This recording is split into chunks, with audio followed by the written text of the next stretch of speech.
বাবু 2টা টাকা দেন না, কিছু খাবো। আজকে নাই, কালকে এসো। এই কালের চক্করেই তো এই এলাকায় আমার কয়েক লক্ষ টাকা আটকাই আছে।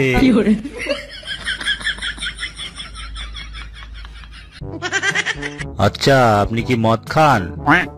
জীবনেও শুইনি স্যার। চুরি করেন? চুরি কি জিনিস তাই তো বুঝি না স্যার। মেয়েদের পিছনে লেগে বেড়ান? এগুলা তো আমি ভাবতেই পারি না। আপনার তো তাহলে কোনো বদ অভ্যাসই নাই? মাত্র একটা আছে। মাত্র একটা? তো সেটা কি? আসলে আমি যাই বলি সবই মিথ্যা কথা।